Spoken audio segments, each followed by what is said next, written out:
Good afternoon. This is All India Radio. I am Valsa Williams with the Midday News.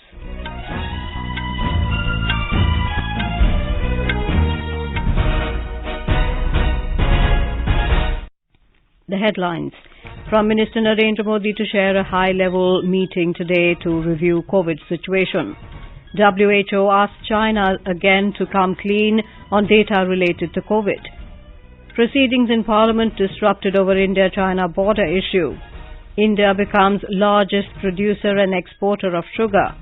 UNSC adopts first ever resolution on Myanmar, calls for end to violence and release of political prisoners. And in cricket, Bangladesh score 184 for 5 against India at T in second and final test match in Dhaka.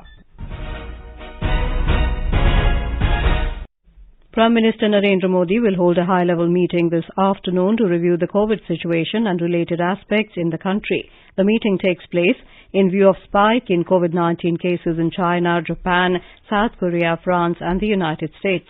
A desk report. Yesterday, the Union Health Minister Dr. Mansukh Mandavia reviewed the COVID-19 situation in the country. It was briefed in the meeting that a new and highly transmissible BF.7 strain of the Omicron variant has been found to be behind a wider surge of COVID infections in China. Dr. Mandavia asked officials to strengthen the surveillance system for whole genome sequencing of samples to ensure timely detection of newer variants. States and union territories have also been requested to send samples for genome sequencing on a daily basis. The health minister also urged people to follow COVID-appropriate behavior and get vaccinated. Tripti Srivastava, News Desk. Meanwhile, Niti Aayog member Dr. V.K. Paul has appealed to people to get vaccinated and wear masks in crowded places. हम appeal करेंगे कि precaution dose जिसको नहीं लगी है वो ले लीजिए। ये भारत की पेंडेमिक रिस्पांस का एक पिलर है, पॉलिसी है। सीनियर सिटीजन क्योंकि वल्नरेबल हैं और बीमारी वाले व्यक्ति वल्नरेबल ज्यादा होते हैं, तो ये खासकर उनके लिए अपील है। इन सभी को प्रिकॉशन डोज जो है वो मैंडेटेड है। इसके अलावा भी जनरल प्रिकॉशंस लेनी है, जो कि कोविड अप्रोप्रिएट बिहेवियर की बात हम करते हैं। The Ministry of Health has termed as fake and misleading a message which is spreading on social media platforms regarding XBB variant of COVID-19. In a tweet, the ministry said a message circulating in some WhatsApp groups regarding the XBB variant of COVID-19 is fake. The ministry urged people not to pay attention to fake messages. The World Health Organization, WHO, has expressed concern over the evolving COVID-19 situation in China amid surge in cases in the country. In a weekly news conference yesterday, WHO Director General Tedros Adhanom Ghebreyesus said in order to make a comprehensive risk assessment of the situation, WHO needs more detailed information on disease severity and hospital admissions, among others. He once again called on China to share the data requested by the global health body to better understand the origin of the COVID-19 pandemic.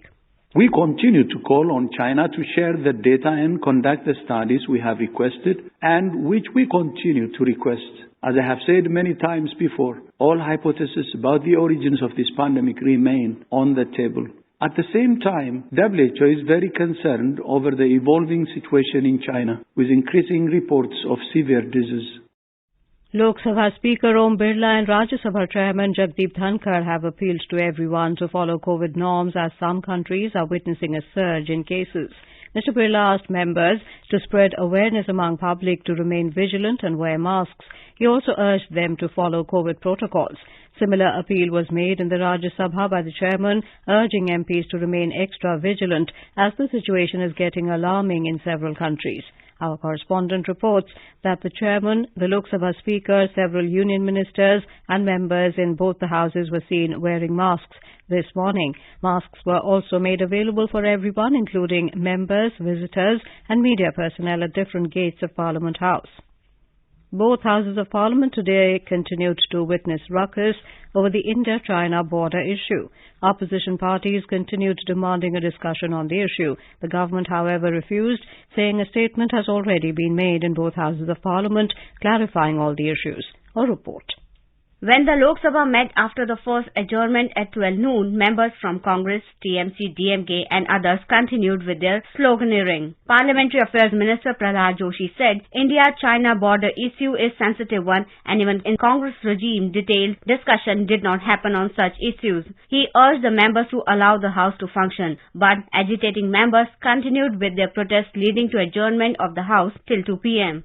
Similar scene was witnessed in the Rajya Sabha also. When the upper house met for the day, Chairman Jagdeep Dhankar rejected adjournment notices given by opposition members on the issue. Leader of the opposition Mallikarjun Kharge said, since the beginning of the session, they have been demanding discussion over the issue and the House must take it up. Reacting to it, Leader of the House Piyush Goyal said, Defence Minister Rajnath Singh and External Affairs Minister Dr. S. Jaishankar have already made their statement in the House, giving all information over face-off between the Indian and Chinese troops at Tawang sector of Arunachal Pradesh. Amid the ruckus, the chairman warned protesting members of strong action. Congress-led opposition then announced to boycott the sitting of the House for the entire day. Aarti Rana, News Desk.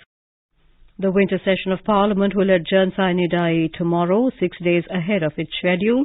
During 0 hour in the Lok Sabha today, when the opposition members were protesting, demanding discussion on the India-China border issue, Parliamentary Affairs Minister Prahlad Joshi said the Business Advisory Committee has decided to adjourn the House sine die tomorrow.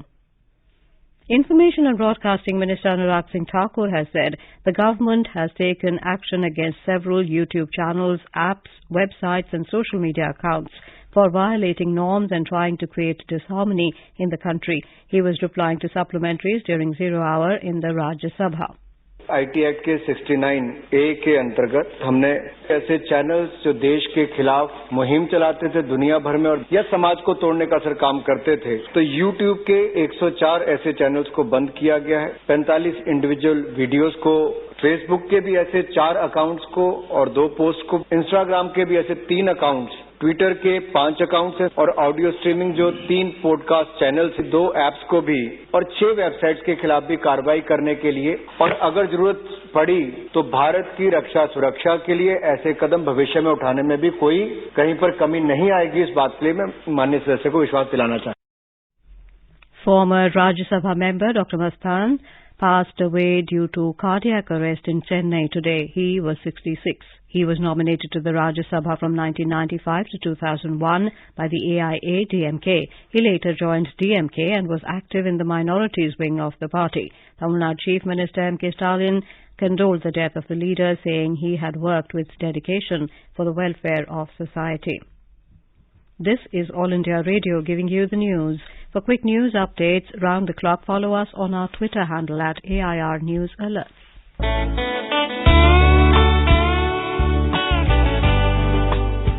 Northeast Diary program broadcast every Thursday and Sunday at 5:30 p.m. brings very interesting and enchanting stories from the 8 Indian states of Northeast India. In this week's Northeast Diary on 22nd of December, we bring an interesting interaction on corporal punishment and cyberbullying conducted by UNICEF, Way Foundation and NSS. Looking forward to seeing you there.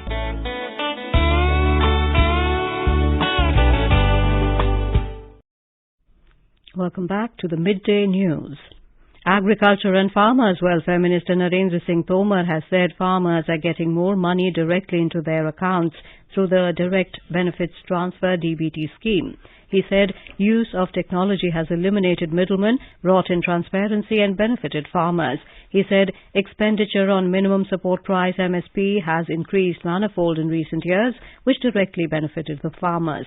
Briefing media in New Delhi today, Mr. Tomar highlighted the measures taken by the government to ensure food availability, create robust mechanisms for procurement of food grains, and effective implementation of the One Nation, One Ration Card initiative in the country. The minister informed that India has become the largest producer and exporter of sugar. खाद्य एवं सार्वजनिक वितरण प्रणाली वह जनहित में बहुत अच्छे से रिफॉर्म करके काम कर रही है। One nation one ration card को जिस प्रकार से पोर्टेबिलिटी प्रदान की है बहुत ही उत्तम है और इसका लाभ निश्चित रूप से मिल रहा है। चीनी के निर्यात की दृष्टि से हम लोग सबसे बड़े निर्यातक बन गए हैं। इस पर 110 मिलियन टन चीनी का निर्यात हुआ है।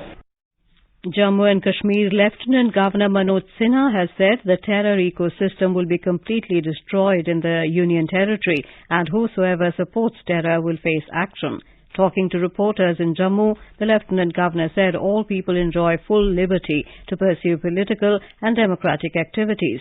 He, however, said no anti-India activity would be tolerated. He said the safety of migrant employees is being ensured, adding that nearly all migrant Kashmiri Pandit employees have been posted at various district headquarters.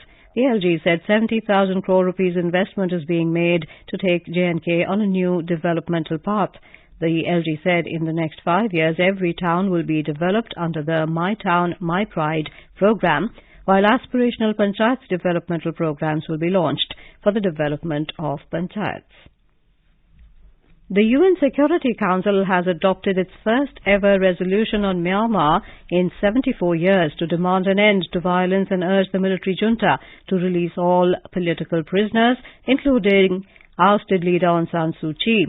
77-year-old Kyi has been a prisoner since the army toppled her government almost 2 years ago and violently cracked down on dissent. The 15-member council has long been split on how to deal with the Myanmar crisis, with China and Russia arguing against strong action. They both abstained from the vote on Wednesday, along with India. The remaining 12 members voted in favour. The resolution urges the junta to immediately release all arbitrarily detained prisoners, including Suu Kyi and ex-President Win Min.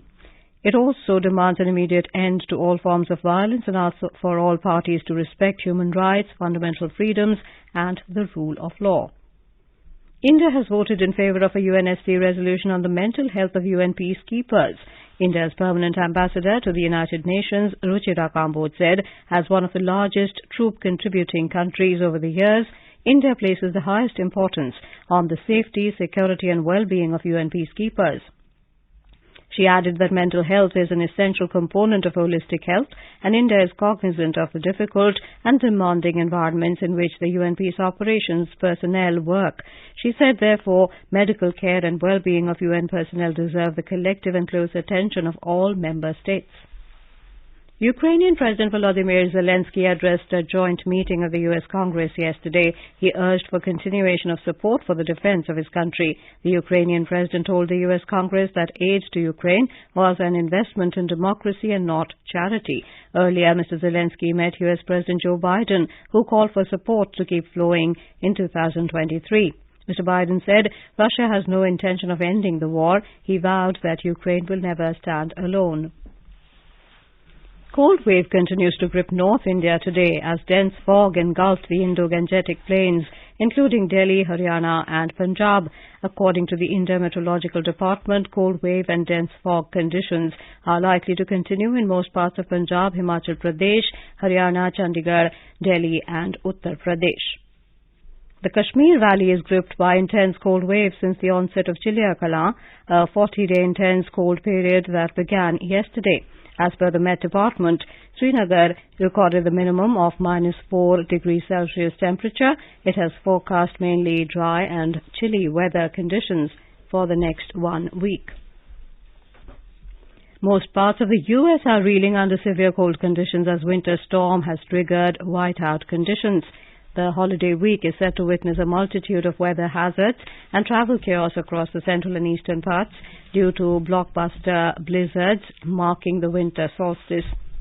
The weatherman has warned of drop in temperatures by 20 or more degrees following a strong Arctic cold front coming down into the central and southern plains by this evening. In cricket, the second and final test match between India and Bangladesh is underway at the Sher-e-Bangla National Stadium in Dhaka. The hosts were 185 for 5 when reports last came in from the post-tea session. Mominul Haq is the top scorer for the hosts, playing at 66. Bangladesh won the toss and opted to bat. And now before we end the bulletin, the headlines once again. Prime Minister Narendra Modi to chair a high-level meeting today to review COVID situation. WHO asks China again to come clean on data related to COVID. Proceedings in Parliament disrupted over Indo-China border issue. India becomes largest producer and exporter of sugar. UNSC adopts first ever resolution on Myanmar, calls for end to violence and release of political prisoners. And in cricket, Bangladesh score 189 for 5 against India till last reports in the second and final test match in Dhaka. And with that, we end the midday news.